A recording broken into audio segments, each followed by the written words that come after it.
Welcome, listeners. I'm Miles Taylor, your host and the creator behind the Unspoken of Wall Street podcast. Join me as I sit down with remarkable minority leaders in the business world, peeling back the layers to discover the keys to their success in a fiercely competitive landscape. So lean in and savor the stories that often go untold. Enjoy.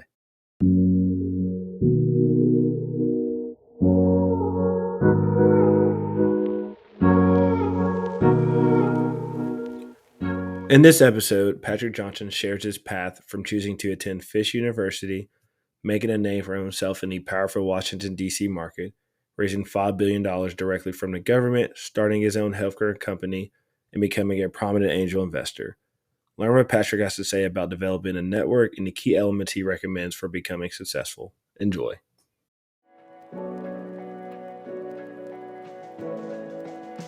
Ready? Ready, brother. All right, Patrick. I think it'd be good if you can, listeners, just a quick summary of your bio. Quick note. Well, Jesus, that's the hardest thing for me to ever do is to talk about myself. I am a native. Actually, I'm rocking my Nashville gear today. Nashville. It's Saturday. It's rare. Say you're Nashville native these days. Yeah. And so raised and educated in Middle Tennessee, went to college at Fisk University, and then moved to Washington, D.C., where I say I grew up professionally, and lived there for many years and, kind of adjusted myself. I bopped up and down the East Coast for a while, lived in Atlanta, and made myself my way back here. And over that journey, I have early on in my career started a couple businesses. With the desire to start businesses, but not really understanding what it takes to grow in a business. So it was, and lucky for me, over the course of my career, I've been able to bounce in between entrepreneurship and having great jobs in larger organizations that taught me skills that I needed to continue to be successful and grow further. So I have worked for as business development for telecom companies on the East Coast. I have in that role, I've worked with both state, local, and federal government. I've dabbled in politics. Anyone who lives in Washington, D.C. has to deal with the federal government and politics if you're going to be in business. It's just no way around it. You have to learn that skill set and do it. I have worked for Meharry Medical College on the healthcare sector, which gave me 10 years of time, five years each time I'm doing this, because there's a gap in between those two 5-year periods. But to really understand healthcare and higher education at its business level. And I have been a consultant for one of the largest nonprofit management firms in the country. And in that role, really,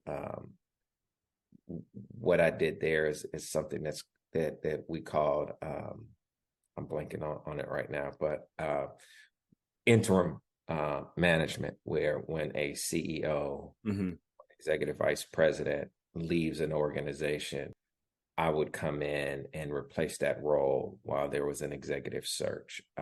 And so I've had the pleasure of having to operate at a high level, multiple industries that, multiple businesses that are in complete different industries. And then in the interim, I've founded and started a company, Recover Health, several years ago in the healthcare space, obviously. And it has done extremely well. To close out, I'm giving you a very, that's great bio. This is good. I have learned over time how to, strengthen myself financially, with investing, and how do you leverage yourself to make sure you're getting promoted on time if you're working for someone. If you have your own business, how do you grow that in a manner so that there's additional revenue that you can actually realize? And then from an investor, understanding what it takes to become an investor, not only in yourself, but then you begin to invest to help other businesses grow, and what it looks like to be on a cap table with another business, what it looks like. to be on it, an exit with another business, etc. So yeah, sure. That's great. That's great. Well, let's go all the way back. Why go to Fisk? Why not go anywhere where else? This is interesting to me. Yeah. Fisk was unique. So when I came out of high school, I actually went in the National Guard because I didn't quite know what I was going to do. I thought I was going to go to Tennessee State University, local. To be honest, man, I really didn't have a desire to go to college. Let me be honest about that. I just didn't know what I was going to do. I was thinking or get a job somewhere, Miles. I come from a family historically, agriculturalists, right? My great grandfather,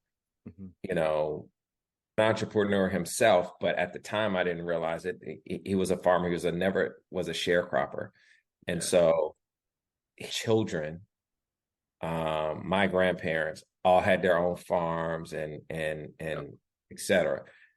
And my parents, they all decided that they would either go in the military or they would get jobs at manufacturing plants, right? Yeah. Great. So there was nobody pushing college because it just wasn't the way it was. So I was toying back and forth.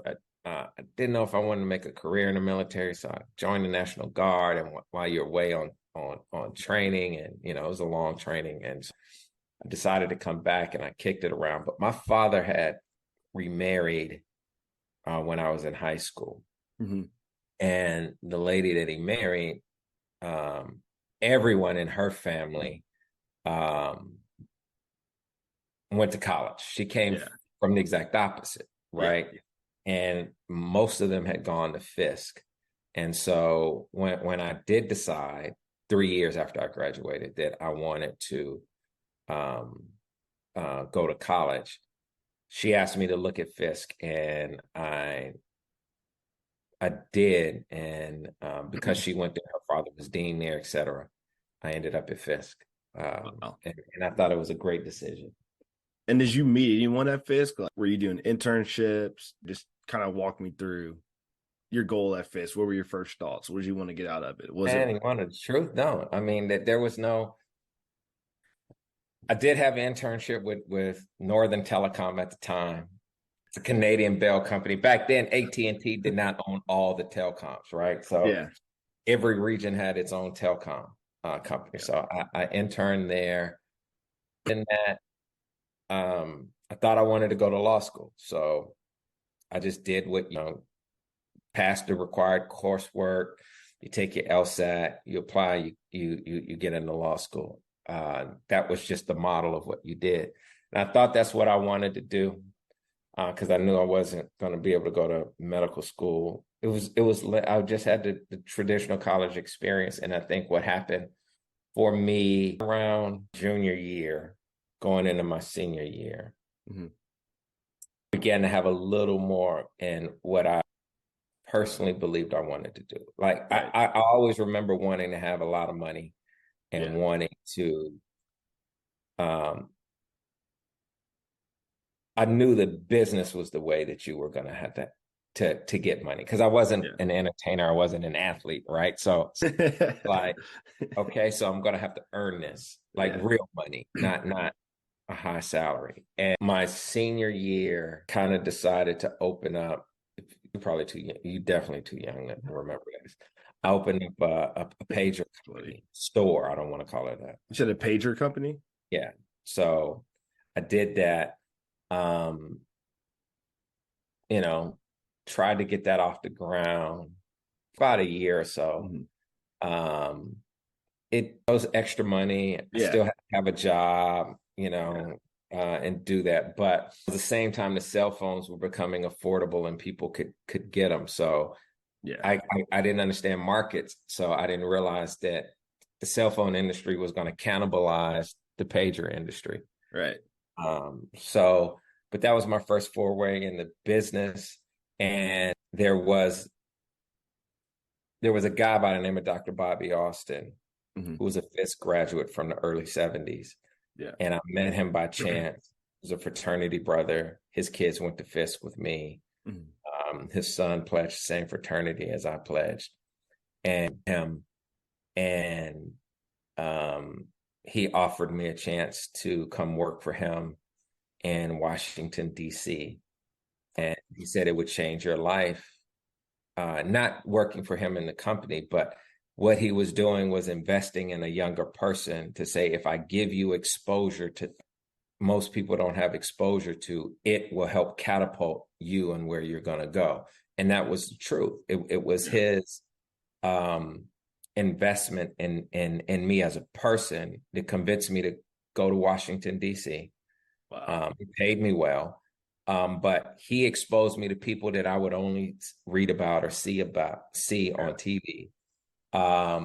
And I began to learn from those individuals. And then I began to meet other people like myself who were budding and moving in a town that was a lot more fast paced and that. So that was the big change for me was, yes, going to Fisk University, you know, so there's this, I'm gonna just come to the side here for a second, digress. I'm sorry. You got it. You know, do you go to, you know, a PWI institution or HBCU is important? You know, obviously Ivy Leagues are phenomenal institutions or tier one colleges.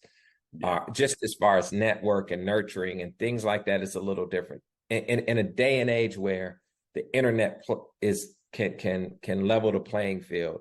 Right. You can get the same education at Harvard that you can get at Middle Tennessee State University. Right. Like decades ago, it used to be had the biggest library, what professors had, like, you know, now I can take a class with somebody at Stanford sitting in my living room who I normally in 1982 you wouldn't have had access to unless you went to Stanford. Exactly. Right? Yep. So the playing field has changed, and things like that are important. And the one thing that I have grown to really appreciate was small HBCU experience creates for Black people Ivy League experience, because you have some of the most accomplished people that we know who went to Black schools. Look out and treat that network the same way that the Ivy Leagues treat their own network. And Dr. Austin that was a long way of saying, and I began to meet other people like him, other people that were like me in Washington, D.C. Yeah, no, that's great. That's awesome. And then back to DC, like when you first get there, you know, what are you thinking? What is your motivation? What are you trying to get out of it? Are you just jump right into it? Lost get there. Man, I'm just a kid. Yeah. With a new job, pays me what I think is a ton of money. And you're going to happy hour and you're hanging out, but you're trying to meet people and make friends. And you're so anxious when you're young to grow. You're just like, I want to do this. I want to do this. I want to be great. And you don't realize it just takes time and experience. And your thing you do is a networking opportunity, and you're trying to this person's business card. You know, I was that obnoxious kid, and began to change me as mentors, began to bring me in the room as, you know, the young kid, you know, sitting on the back of the wall, and you're learning what to say and what not to say. And, you know, being mentored by, again, people that I would only see on TV, you know. And how did you earn that respect? You know, you do the work. So here's the thing, you know, the downside to being mentored is you do all the grunt work for someone who's like, look, I need you to do research on this. I need you to put this paper together. I need you to, you know, X, Y, and Z. That's your job. And you get good at it, right? You at the time, now it's, you know, I don't know, it's emails or at the time, you know, email was a funny thing. Older cats just didn't want to buy into the technology. Kind of like if you were old and you didn't want to buy into Zoom pre-pandemic, right? Exactly. Yeah. No, we got to have a meeting in person, yada, yada. It used to be, don't send an email, write a letter, you know? And so you would have draft letters for your boss, and they'd edit it and go, no, that's not how I would say it, that's not my voice, and you're like, well, damn, type it yourself. If and then you go back and you type it. But what they were doing was teaching you how to communicate. Right. Written communication was extremely important. So being good at that, being good at research, if there was a project, that making sure that you delivered ahead of time of when they needed it. I didn't know at the time when you're younger, but that's because if there's something wrong with it, you got time and buffer to fix it, versus if they're like, I need it on Tuesday, and you give it them on Tuesday and it's half-assed. Yeah. Everybody's scrambling to get it done, versus if you give it to them Friday or early Monday morning and it's half-assed, it's like, nah, you got to go back and fix this. You got a day. So, the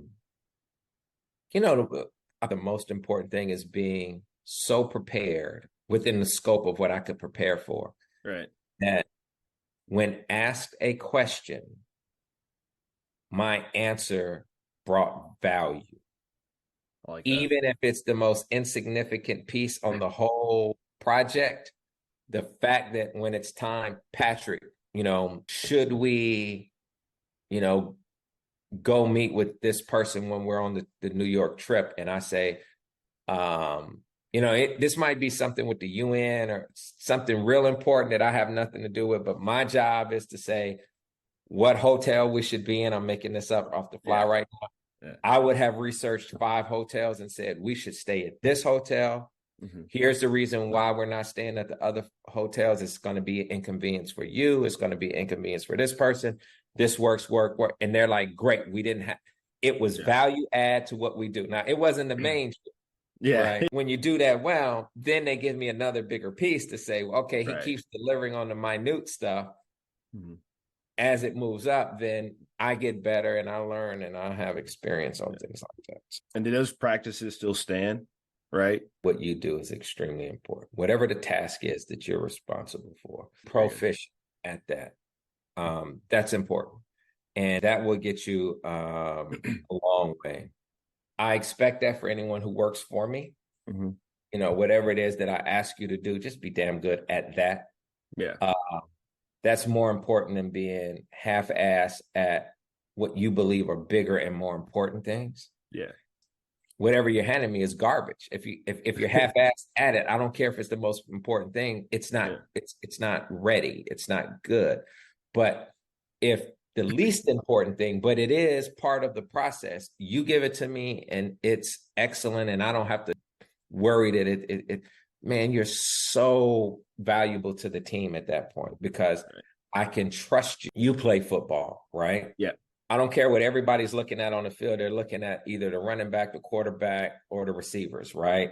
Right. On the defense, they're looking at the linebacker. The coach is looking at all 11 players on offense. And he's like, look, that right guard doesn't do their job. It's going to be entire play is done. Blown play, right? Yep. It's your job as that guard is to do X, Y, and Z. And that is so appreciated. And there are a lot of people who have had phenomenal careers because they're very good at their job, even though it's not the most visible or most important. For me, I learned that early. I then began to learn to dream and to go out my dreams or whatever it is that I wanted, because there's this catch-22. Like, as you get better at what you do and you become valuable to an entity and organization, those entities are greedy by nature, right? Like, if you're good at what you do, I don't want you to leave my company. I want you to keep doing what you do for me, right? And at many times that stifles the dream of most people, right? Because if there's a trajectory from employee to CEO, only one person is going to be the CEO. Right. Right. And then maybe 4 are going to be executive vice presidents.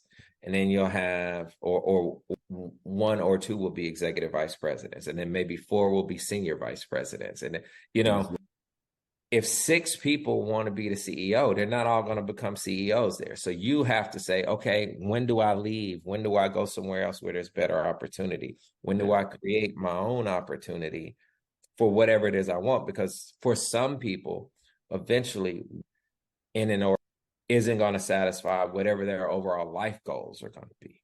Yeah. Right. And many times suppress those things. Right. Because we're comfortable in the job and we're good and we get great accolades. Right. Yeah.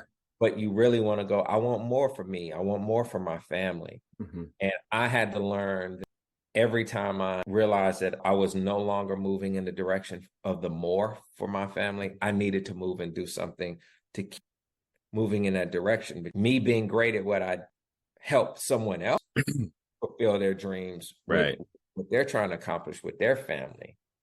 You follow what I'm saying? Does that yeah, make sense? no, that all makes sense. Going back to DC, when did you have that realization? Right, you meet a group of people who inspires you to make that switch and just go this entrepreneur route and just eventually essentially take your career off. Like, I have a group of friends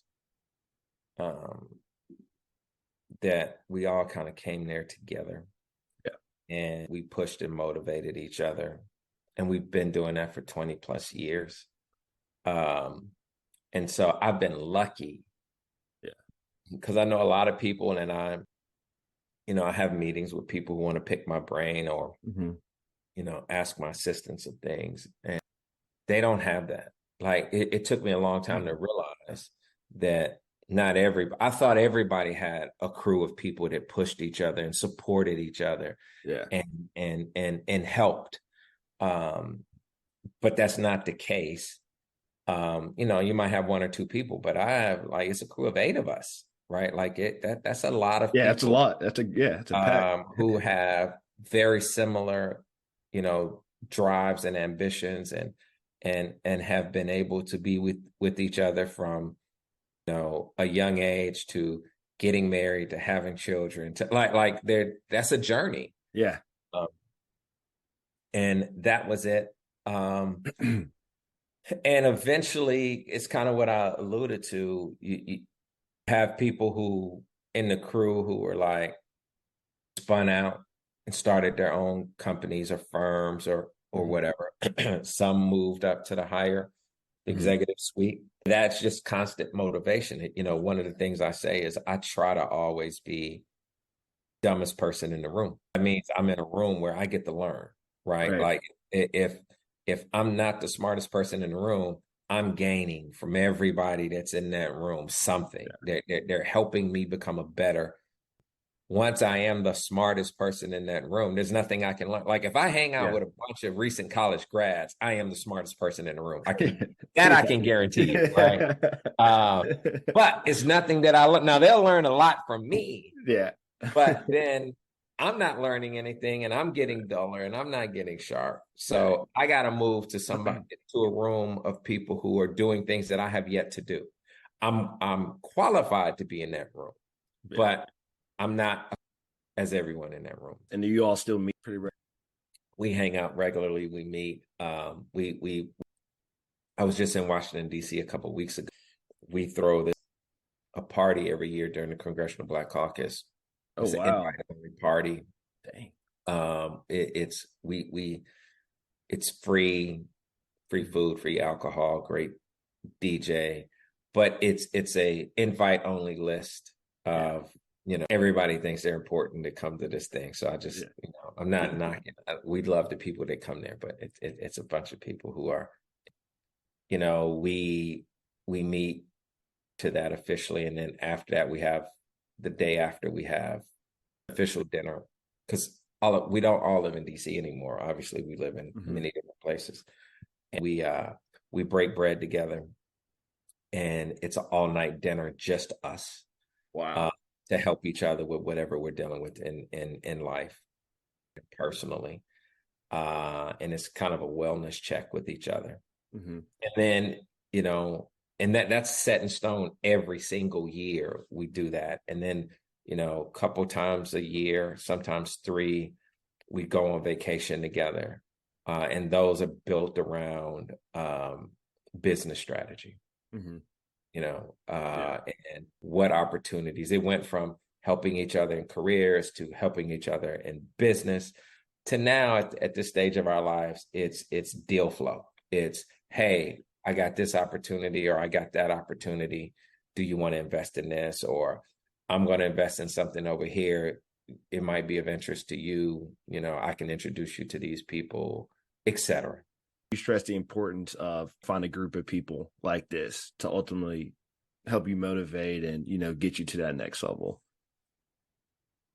I'm going to say, yeah, because that's worked for me and that's been my experience. Now, I know successful people, whether they're entrepreneurs or very successful in the whatever industry they're in, right?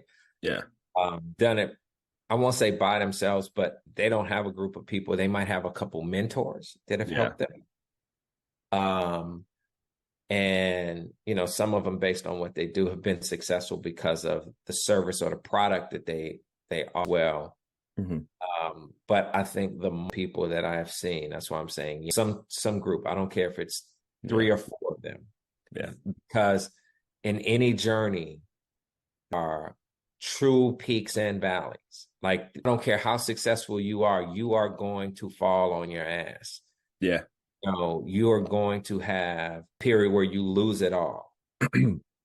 And that's probably the most rewarding period because you learn so much so that you can build at the next. If you're strong enough to get to getting off the ground and starting all over. And that's where that group comes in, right? Right. In my experiences, that group is not when you're on the rise and everybody's having a good time and sharing deal flow and all these other things. When you're just down and out and you don't know what to do, that it's that cohort of people that nurture you, that motivate you, that give you a kick in the butt, that you trust. They can say, no, you're not here because somebody else did something wrong to you. You messed up. Yeah. You knew you were wrong. You should have done X, Y, and Z. Yeah. And now that we've got that out of the way, now we're going to help you get back up. Yeah. Because there are ups and downs. And I have found having that, not sitting around the dorm room like, oh, we're going to all be great and help each other out. That's important. But that group becomes most important. You take off, but your buddy next to you is still struggling. And everyone's like, dude, when your time comes, it's going to come. Don't worry about it. Like, don't judge yourself because Miles got the good job first. Yeah. Yours is going to come. Or don't judge yourself because such and such got out of grad school before you and you're kind of trying to figure it out, or you lost your job. That's okay. You're going to get back. Like, that group helps you realize that it's not a sprint, it's a marathon, and the objective is for everyone to finish the marathon. Like, it's so, yes, I'm giving you a long-winded way of, I could talk for an hour of how important kind of cohort is in your sanity. And that sanity helps you see yourself, find you and your purpose. And when you find you and your purpose, it's easy to do business. It's harder to be, if you don't have purpose and you don't have ethics, just doing something from a selfish position. Yeah. Not going to be successful. I'm sorry. You're just not. You can pretend to be, but you won't be truly successful. Right. Yeah. It sounds like just like enjoying the journey is what I'm hearing. Yeah. This is great. Yeah.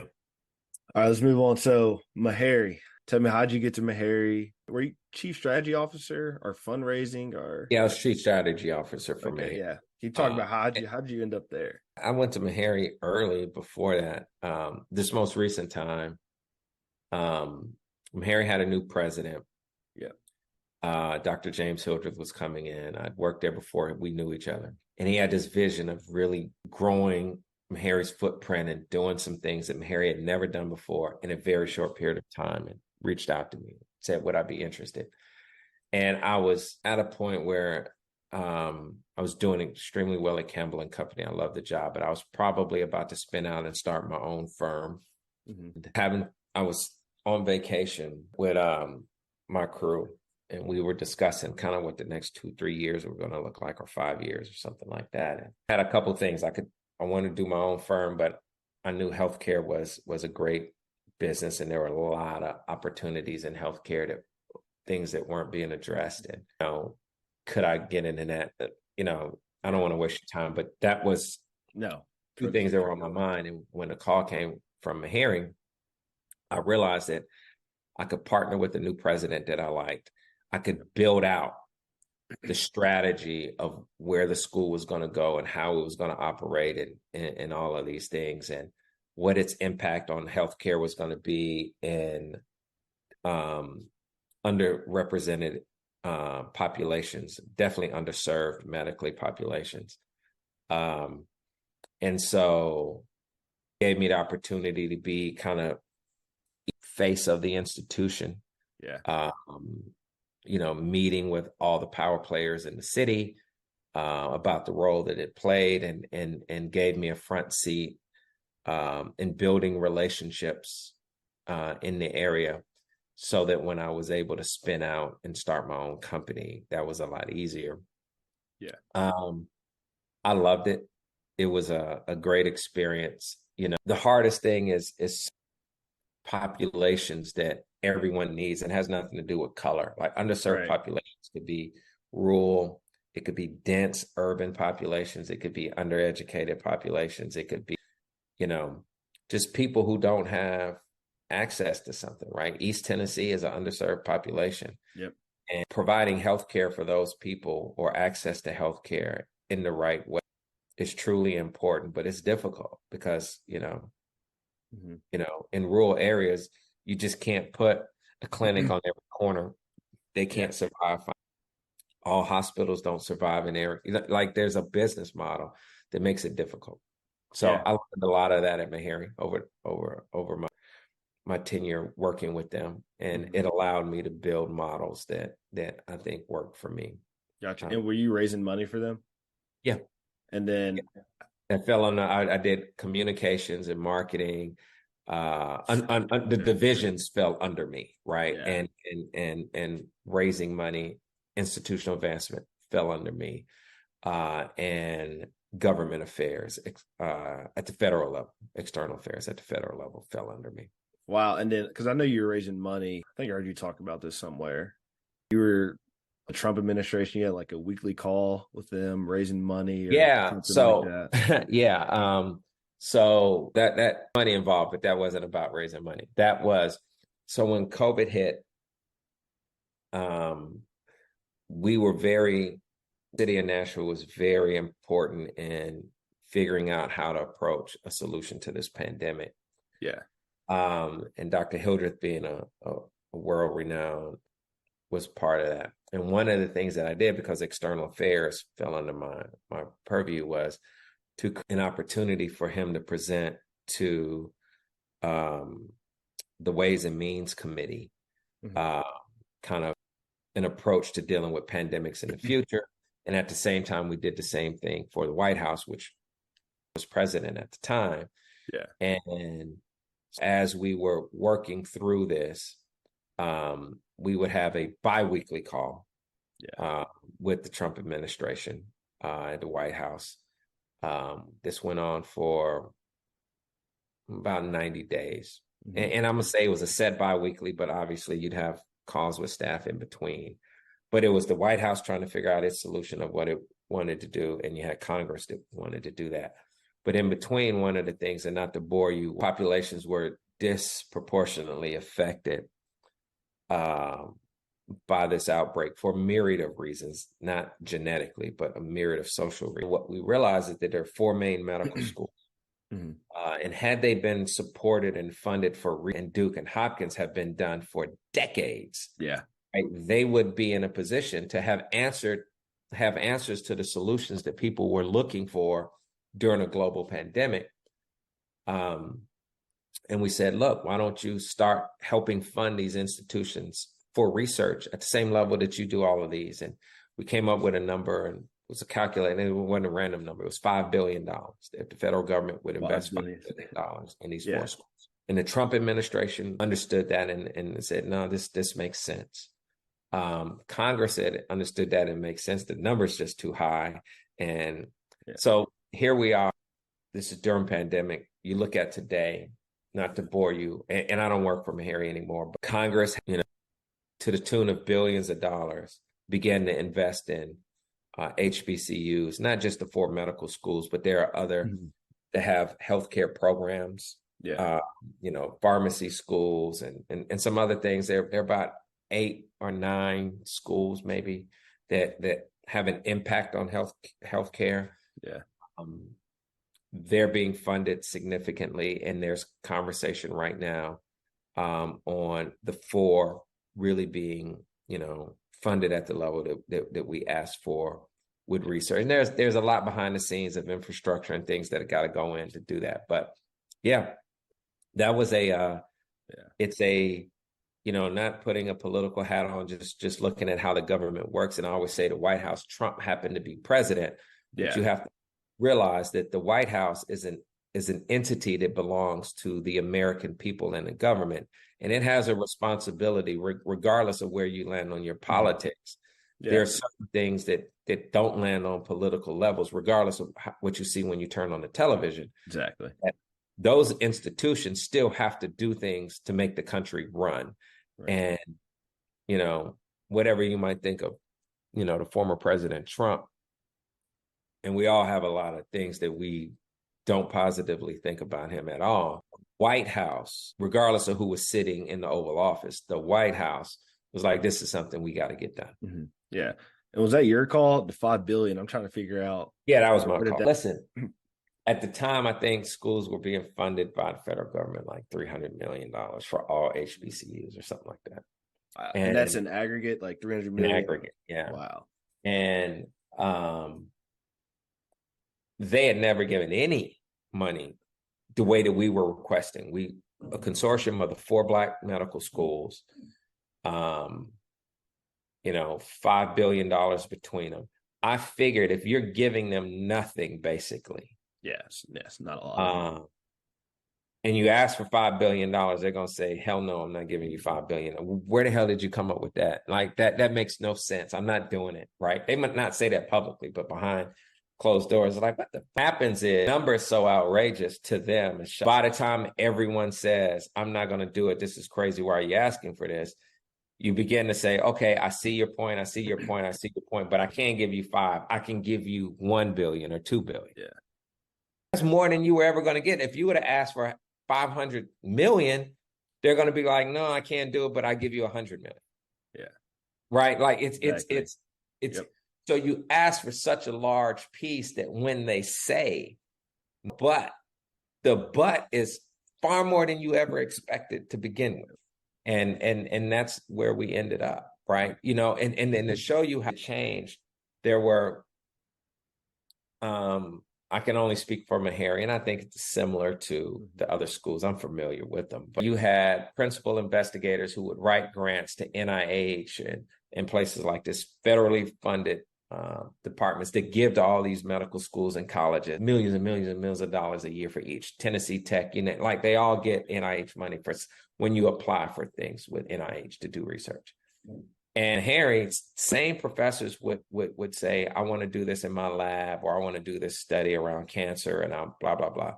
And they would get $300,000, $400,000 NIH grants, or $1 million, $2 million NIH grants. I think the largest ever was like 20 million. And It was a huge grant that should have been funded at 250 million.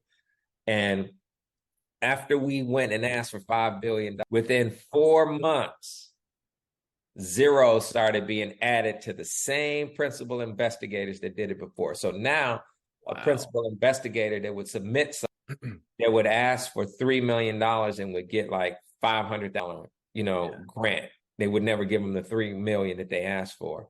All of a sudden it was $3 million. Wow. All of a sudden somebody who submitted something would get. So it went from, it's like tenfold of what you were getting before. But that was the point I was proving, is we put ourselves on the map in the room. We demanded more. It was outrageous enough that eventually somebody looked down and was like, shit, Meharry came in here and asked me for $5 billion. Don't they get, grant money when they do? And it's like, yeah. And it's like, why are you giving them $300,000 and they ask you for $3 million? Yeah. Right. All of a sudden the $3 million request started being answered. Right. That's that story. Yeah, wow, that's crazy. Yeah, because I worked a couple years in consulting, and we worked a lot with health systems, hospitals, and Mhm. yeah, 300 million that does not get it. No, that Yeah. Yeah, yeah, that's bad. yeah. Yeah, So exactly. and during this time, is this when you started Recover Health? Yeah. I Okay, can you started talk a recovering. little more about that? Like, Um, Recover Health was started out of a need the city had, the country had, but we were doing it for Middle Tennessee. Was the time, God, it's been a while, so hard to imagine, but it was locked down and still needed groceries and we still needed, and so during the lockdown, you were allowed, if you were a critical services industry, to provide services. So you didn't have to stay home. But you went to the, if you worked at a grocery store, you could go work at the grocery store and mhm, pay to get your groceries delivered. But somebody had to be at the grocery store for groceries to be there. right. Someone had to be at the healthcare clinic, yada yada yada. And then restaurants, you could do to go orders or drive through, but somebody had to come and work. But you had to be cleared with COVID, Yeah, you know. yeah, And at the time, you know, you'd go through a public testing center, and it would take 5 days to get your test results back. yeah. I That doesn't remember help you if you're that. trying to go to work on Monday, Yeah, right? And they won't let you in unless you got a clear test, right? right. This is at the height of it. Getting a company, a private hospital to allow you to come in and be tested. They weren't going to let you come in and be tested 3 or 4 times. They didn't have the Mm. staff to do that. So the mass testing centers that you would see were great. They were free. I mean, the federal government paid for them, but But yeah, uh, you'd have to wait days to get it. And so me and my business partner came up with the idea. Well, I came up with the idea, and I mean, I'm a business partner, but it was my idea in the beginning. That what if we can use our resources, get someone tested, and get the results back the next day or 48 hours at the most, right? Cut wow. it a third or 2/3. We're able to do it within 48 hours, and then we got it down to within 6 hours. That's a long conversation. But the Yeah. point, we were the only people who could do it. So then we became a viable commodity to the hospitality industry. Mhm. So people now could say, I can bring people to work. They're going to go to Recover Health, or more so, we had to start going and setting up shop at these restaurants and hotels. Mhm. Recover Health will send a team in here. They will test will get their test back by the next morning so you can come to work and work. And every 3 days, we will test you. Yep. And if you pop positive, you got to get out of here. You can't come in because you can't infect the whole team. And so that's what we did. And that's how the company got started. It was basically COVID testing, Right. where we came to you. And then that went from the hospitality industry to the entertainment industry, because on the road, but they could record videos and they could, go on TV shows. Mhm. If everybody was COVID clear and you could watch, your favorite star on TV, Yeah. because you couldn't go anywhere to see anything. And so we began a giant in that industry. People started following and doing it in different places, but we were kind of one of the first to ever do it. Yeah. I think we were the first. Um, and then we created mobile apps around it. So you come in and you do a thing on your phone. Oh, dang. That was As soon as you quick. took your test, we loaded in the system. We created an app, and it would Yeah. say positive or negative, and this is good for 4 days, 5 days. They could go to their employer and show, and then it just began to scale from there. Yeah. We did a lot of private concierge, people with money that would be like, I want to throw a birthday party for my kid. Yeah. I have 100 people over to my house, but I need everybody to be cleared. Can you come Right. out? And we would do it for a fee. Right. So we did that. I mean, now we changed the name to Refine Health, and we do it different. I mean, because it was COVID based, Recover, COV in the middle, that. I realized you had the CO capitalized. Yeah. Eventually, it runs its course of what you do, and we do disease state management and things like that now. So Got you. And then when is your thesis has changed since COVID, I'm assuming? yes. Yeah. And when did y'all make that switch? Was that within a year ago? It was a little over a year ago now. Mhm. And it's just a natural extension of what you do, Right. right? And you can get tests. A year and a half ago, you could start getting tests at your Walgreens. Like you didn't need a testing. There were still places that came to us because they were like, no, we need the gold standard test. We're not trusting antibiotic antigen tests. We need an antibiotic test and yada yada yada. But that had began to just narrow, and we were like, we're moving into a different space. So that was a little over a year ago. Gotcha. But it was a Awesome. great run. It was value add to the community. Right. We made a huge impact in the community. I thought it was, I'm proud of what we did, over that time period, and a lot of lives that we impacted. So Yeah, no, that's great. And I imagine the entertainment industry, that was really good oh for man, y'all. it's a ton of stories we can't do on the Zoom, but like Yeah. that, Yeah. that, I mean, that was yeah, those clients were, all yeah. right. I want to move on and talk about, some of your investments. I know you're in a fund or two. What are you invested in? You know what I'm saying? If you can. Yeah, I'm in several funds. I'm an LP in several funds. I'm a GP in one fund that I started to make an early and significant investment in Uncle Nearest Hmm. spirits brand. That is phenomenal. I mean, God, I look at what Fawn, the co-founder of the brand, she has done. She's now truly has built what I would believe here we could call an empire or a budding empire. Trying to build a spirits conglomerate company that does extremely well.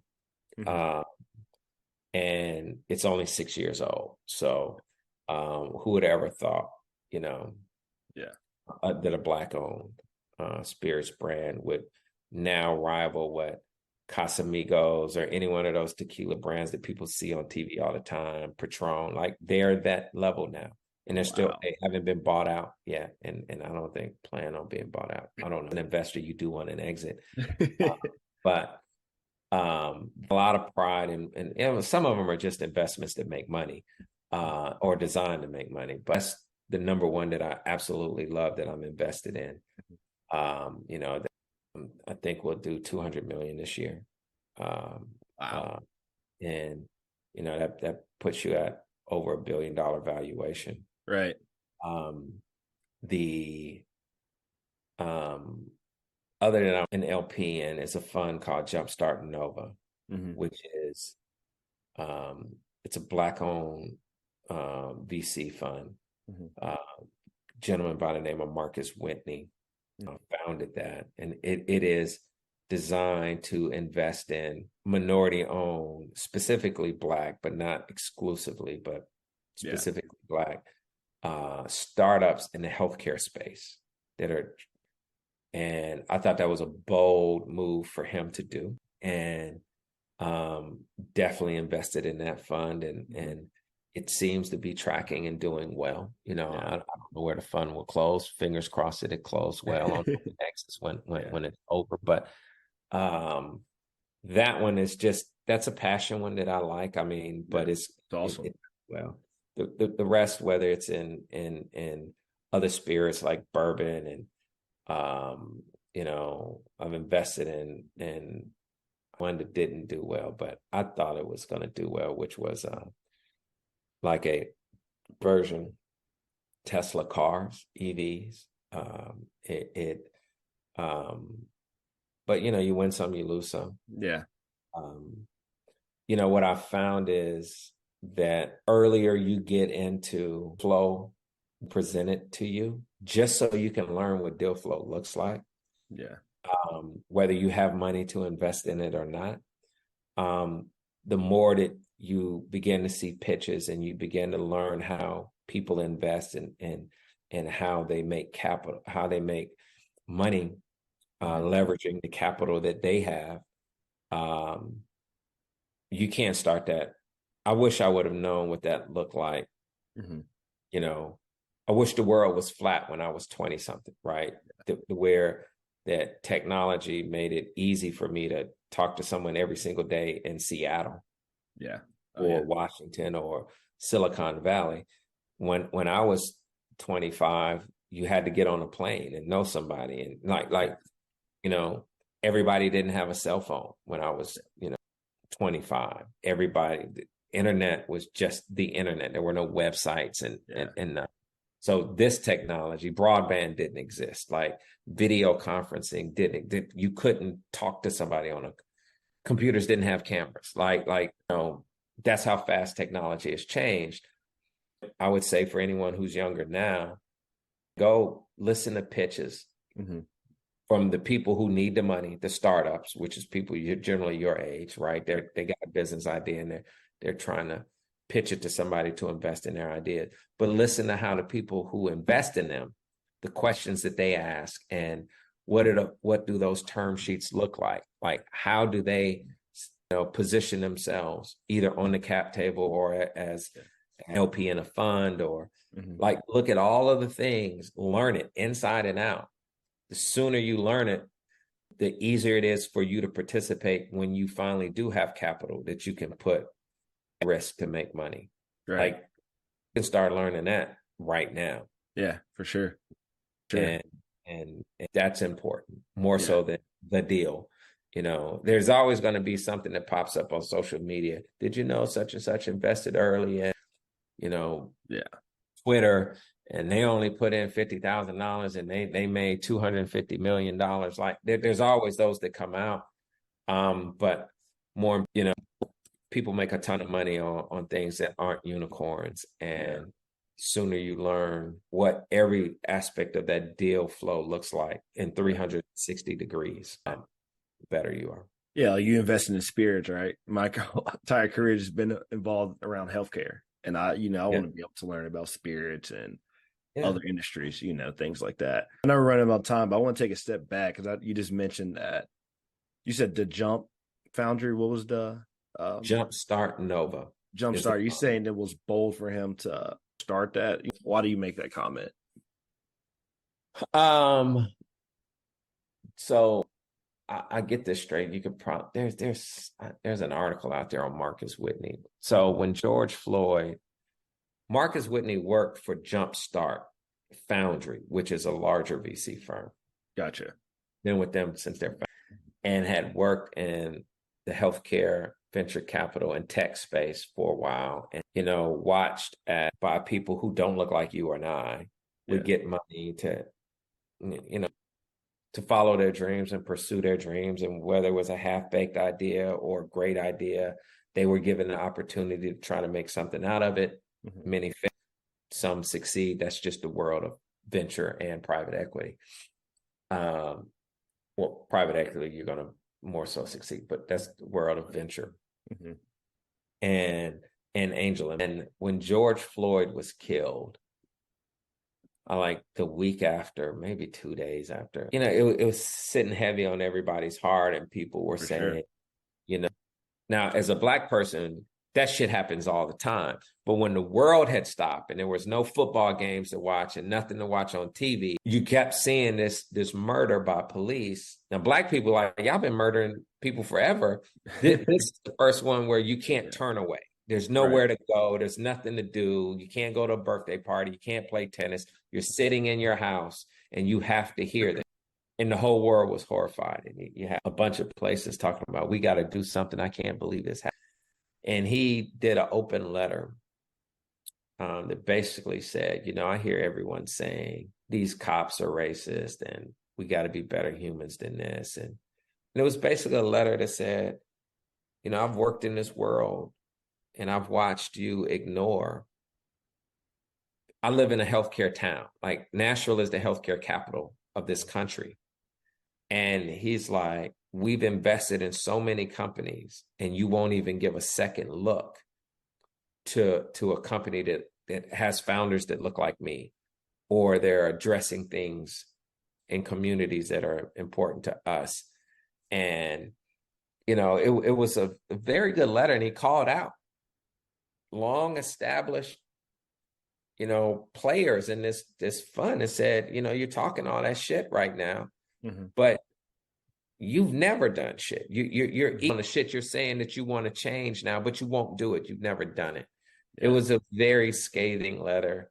It was, he could have been ostracized in his VC community, for calling them out, for just basically saying, we won't give money to anyone who's Black. I don't care how great your idea is. Yeah. I don't like doing it, but I'll give this half-ass idea $3 million to get started. And if it fails, it fails, right? Yeah. And man, because there was nothing else happening, it went like wildfire through the community. It's like, oh shit, did you see what Marcus Whitney said? I can't believe, like, what the fuck? Yeah. And out of that, you had people say, you know what, you're right.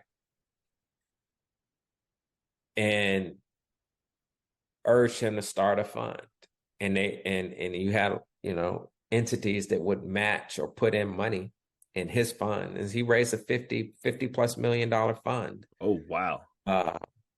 And wanted Black investors. He's like, I don't want it just to be. And so that was an easy one. Like, dude, you went out on a limb. Mm-hmm. Now you got to raise this fund, right? You got people who are willing to put in money. You got to hit your targets and your goals, not to put details in it. Public, but I was like, that's an easy yes for me. Easy. I mean, I'll invest in this. It's a passion thing. I want him to be truly successful, because if he's successful, that means there are a lot of minority-owned companies that are going to have a chance to be successful themselves. Yeah. And what do you think is the biggest, say, like a young Black-owned company? What is the hardest part from them raising funds? Is it easy for them to raise funds like in a Series A, or is it just hard overall, just raising money? Extremely fucking difficult, man. For them. And I'm not saying that I don't want anyone to be discouraged, and I'm not complaining. We tend to support things that look and feel like us, that I don't care what race, what nationality. Like if you're from France, you tend to want to do things with people from France before you're going to want to do something with somebody from England, right? That's human nature. And the same in this country when it comes to, if it's race related or even regional related. Southern people want to do business with Southerners. They don't want to do business with New Yorkers, right? They'll give you every reason why I can't trust them. And, New Yorkers will be like, oh, they're too slow. It's the good old boy network, right? And the same comes to race, right? And so there's a disproportionate amount of wealth to go around. So if you're a Black startup, you don't have a ton of Black people that you can come to. There's not a lot of people who create PayPal and Tesla and SpaceX, and where they're going, I got billions of dollars. I'm going to invest another billion in a whole bunch of startups in Silicon Valley. Well, they all look like Elon Musk. He's going to invest in people that look like him and that he can relate to. He's not going to invest into a whole bunch of kids that came out of HBCUs. Yeah. Right. It's just, that's reality.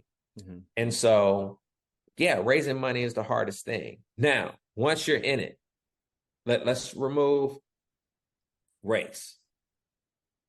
Once you learn how to put your together, once you learn how to put your model together, your thesis, you have something that someone can look at and say, this is working. Now, I'm not talking about just a fucking idea. I mean, it's working, but they need capital to move to the next stage.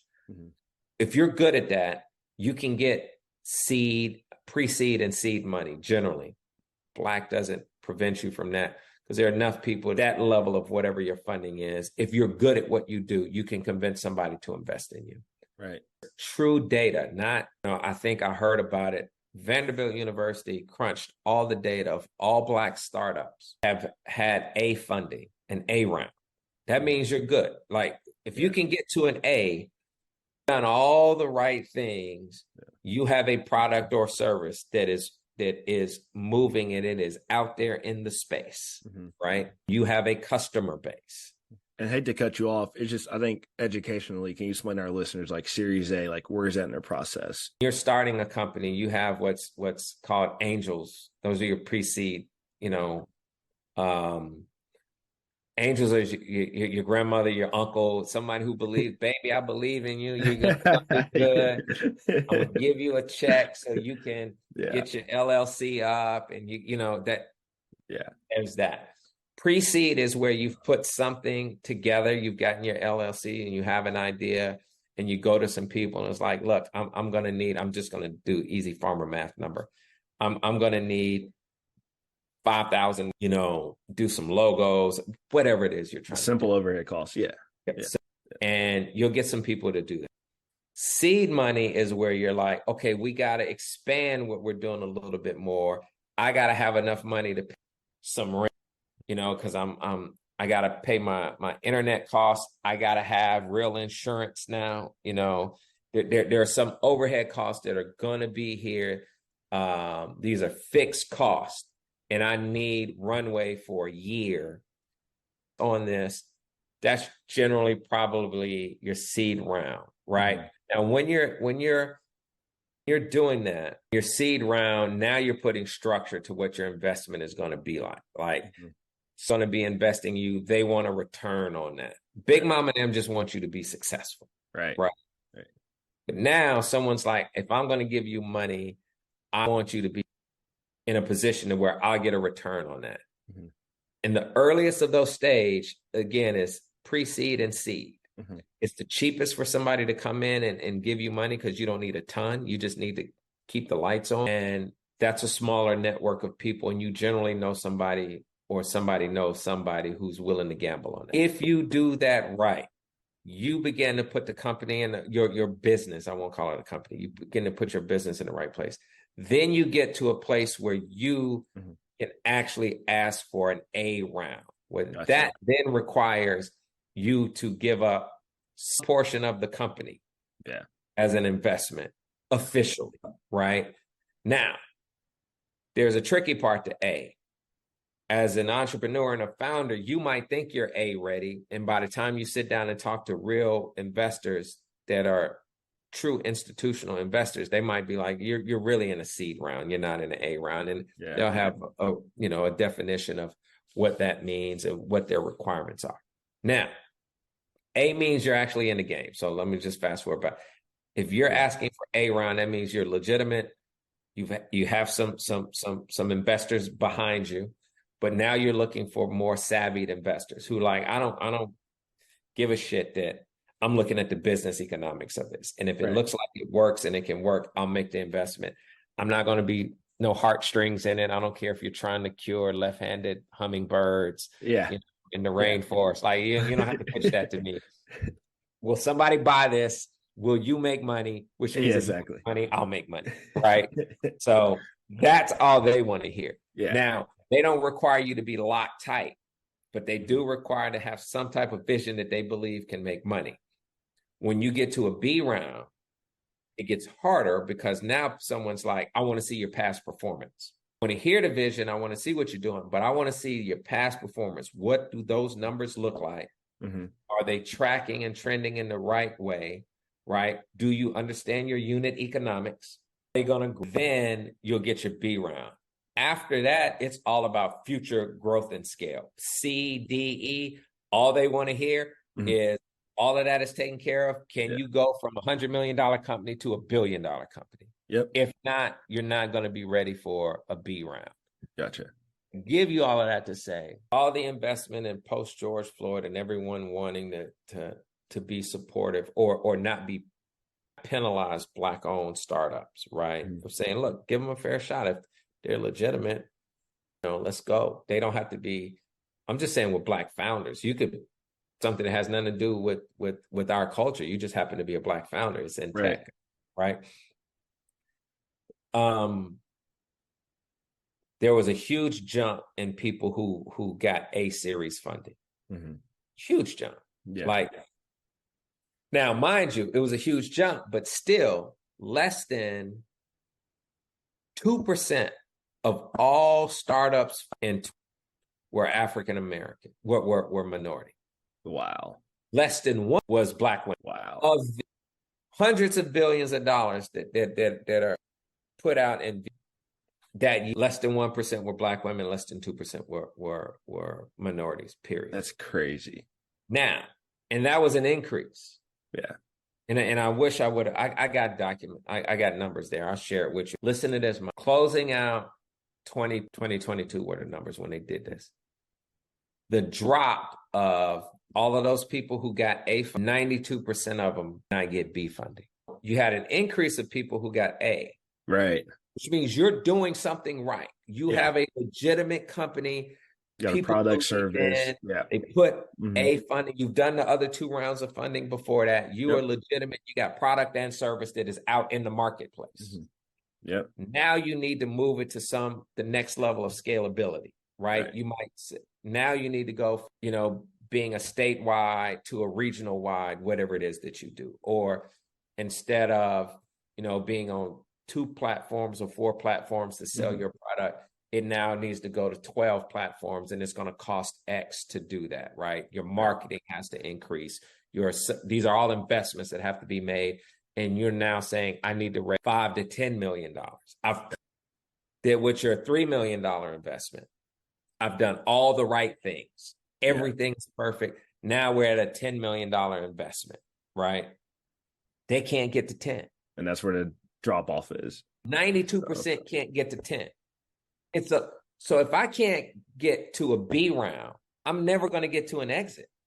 Never. Right? Because generally an exit can be in a C or a D. Like if you get to a C or a D, you're just raising money to really scale, and you're going somewhere. But a lot of people, by the time you finish your B round, before you do if you're in Facebook or somebody buys you and it's like, I'm adding it to my platform now. I $100 million. Give it here. Ooh, this new Google widget that I have here, is owned by. If you're in tech or if you're in healthcare, large entities like an HCA will go, I'll take it now, add it to what we do, and make it seem like we did it. And it only cost me $250 million, $300 million to do it. But I didn't spend 4 years doing it myself. Can't get to that exit. You can't complete a B.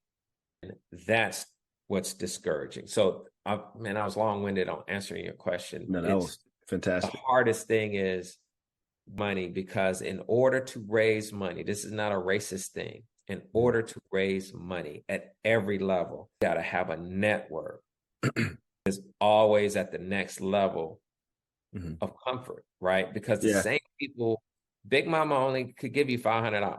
That's it. Larry could only give you $1,500. Yeah.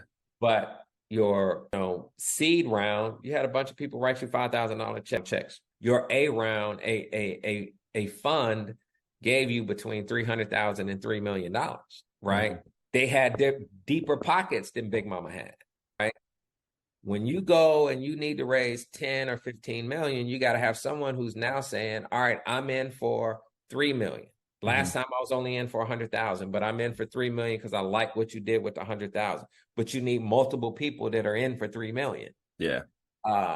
And for us, we don't know how to build that network. Don't come from a space that has that.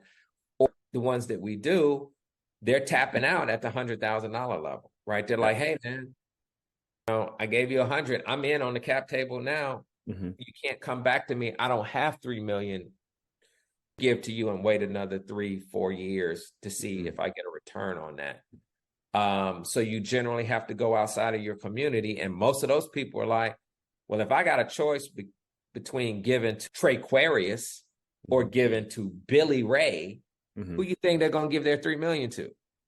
They used to be Billy Ray. Yeah. Like they don't resonate with Traquarius and LaShonda and like, no matter how great your pitch is, you got to overcome that.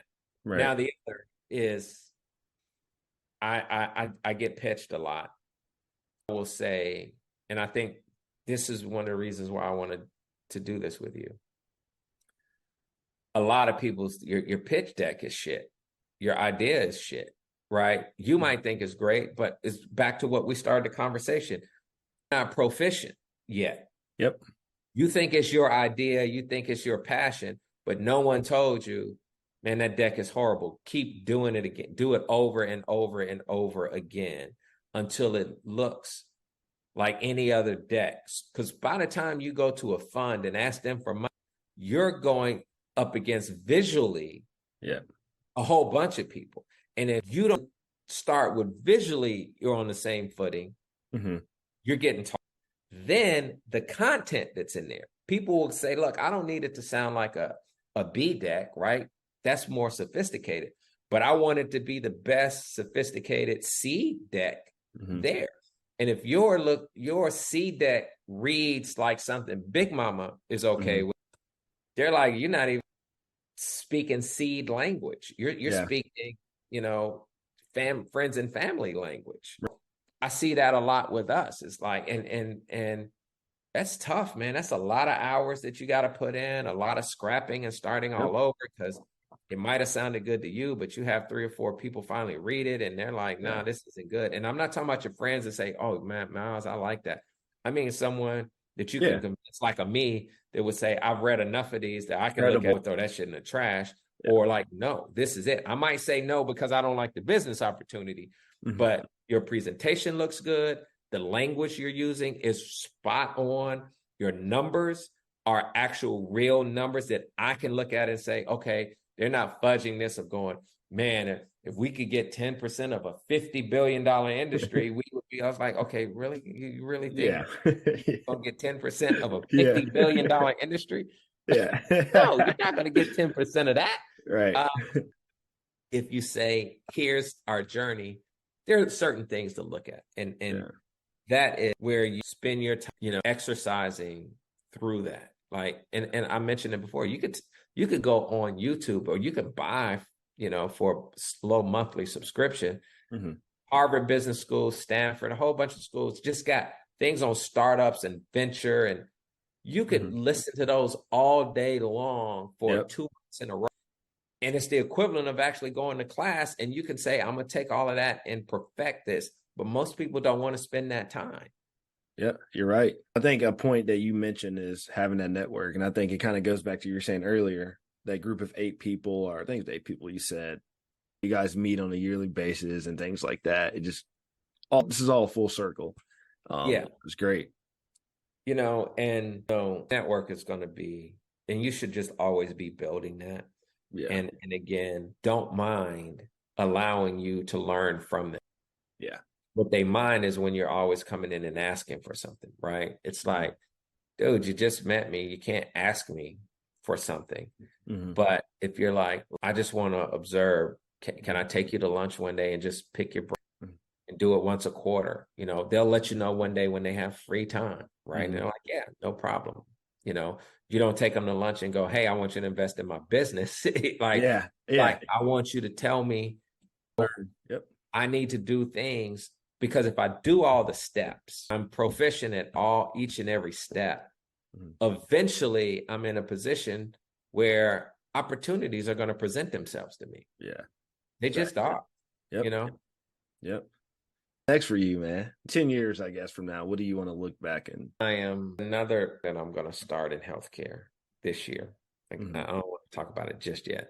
Yeah, that's fair. I don't talk about it just yet. Yeah.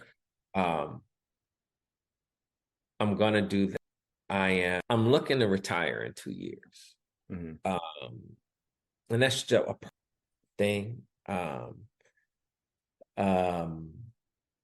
But business-wise, I'm always going to be in something. Like, I will probably spend however long that I live. I don't know how long that is going to be, but I will spend it doing, some real estate investment. Obviously, stock market.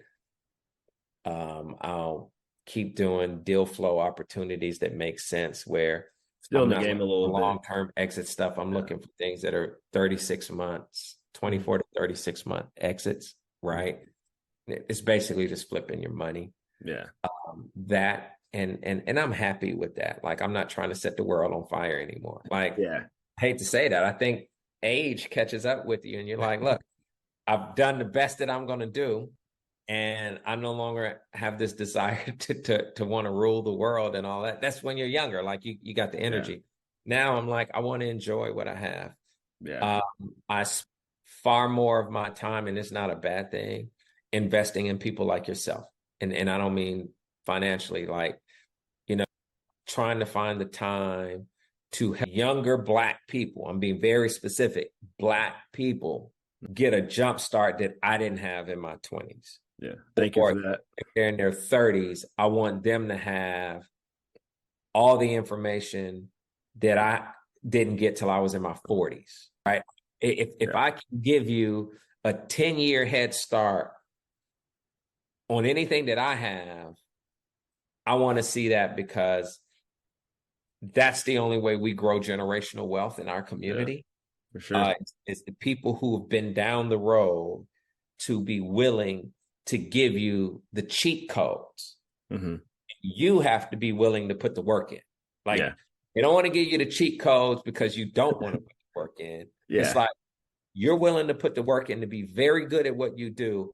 I'm going to give you cheat codes so you can run faster and get there sooner than everybody else because you are putting in the work. But I'm not going to give you the cheat code so you can just ease your way up the road, right? Yeah. So, but that is my my next 10 years. It's not about me. It's about other people. Like, I'm going to be happy every time I see somebody win. Mm-hmm. Looks like you. And if I can just make it easier for you just to say, Miles, I see you're running full speed, but I'm telling you, you're just looking down this street. Yeah. There are 2 more turns. If you don't watch where you're going, you're going to run in a pitfall because there's a huge pothole, but it's 2 blocks away. You don't see it. I've been around that corner 10 times. That pothole hadn't changed. So you're going to make a slight left when you come around. I'm willing to give you that. I want to give you that because I don't want you to fall in the pothole and then I got to teach you how to get out of it. I'd rather you avoid it if you're doing that. Awesome. And I really appreciate that. That's awesome. Cool. Any last words of advice before we wrap up? And keep doing what you're doing, man. And don't be afraid. I mean, you've read this, you saw this, but I'm gonna put it into, don't be afraid to be bold. Like, if you're afraid, make the next step, that's a good sign. Mm-hmm. That means you're pushing yourself, right? If you're not afraid, it means it's a comfort zone. And success is always on the outside of the comfort zone. It just is. Yeah. I mean, you've read it a million motivation books. I'm telling you from experience. Yeah. Most successful things that you're going to be is when you're not comfortable, because you'll stay up all night trying to figure it out. You'll work on your personal shortcomings so you don't have them anymore, so they're not in your way. So be bold. And you're young. I'm going to say this, and this goes for friends who are okay if what you're if they start to tell you can't do it, or you're dumb, or you're not dumb, but you shouldn't do that. You're dumb for trying, or anything that's it is okay to marginalize them people in your life. Right. So what I'm saying, you can't keep them. You don't have to hate them, but you gotta. Well, we used to hang out and go to Buffalo Wild Wings and watch the game regularly, and every time I tell you what I'm doing, you have something negative to say. I'm telling you right now, that might be your best dog going to have a big deal. Move that cat to the side and say, I will only see you during holidays. Yeah. Mm-hmm. It's okay to do that. It's going to feel crummy. It's going to feel bad. That's just because you haven't met enough people who are going to be on the positive side. And you're not going to meet them because you're going to always pull yourself back to making that asshole feel. And they're not trying to be an asshole on purpose. They just don't have the same drive, or they can't see it, or they're too afraid. Mm-hmm. You can't spend your time trying to bring them to your side until you're well accomplished. Yeah. Yep. If your glass is only, less than half full, you can't be pouring into someone else's glass. You got to wait till you fill your glass. Right. And if they got nothing to help you, time is your most precious commodity, Miles. Let me tell you, believe it now because you're young. I remember when me and your dad were the kids in our family. Remember it like yesterday. I thought everybody else was so old and I had all the time in the world. Now I look back, the people that were my parents, I've lost both my parents now.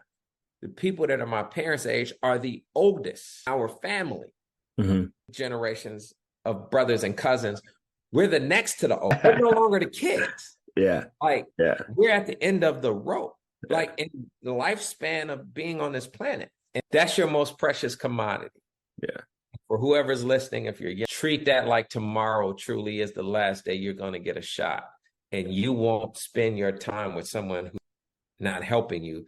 You will spend your time trying to find people who think like you, that are driven like you, that will push you. You guys will sharpen each other. You'll have your ups and downs, but you will sharpen each other. And if it's someone who's not sharpening you, I'm just not going to listen to me, but I'm telling you guys, those people out of your life as quick as you can. What you don't want to look up is be 40. You're in the same place because you're with the people that wanted you to stay in the same place with them so you guys could feel comfortable hanging out at Applebee's. Yeah. That's what you always did. Gotcha. Awesome. Well, that's great, man. Well, I really appreciate it. I think that's all right.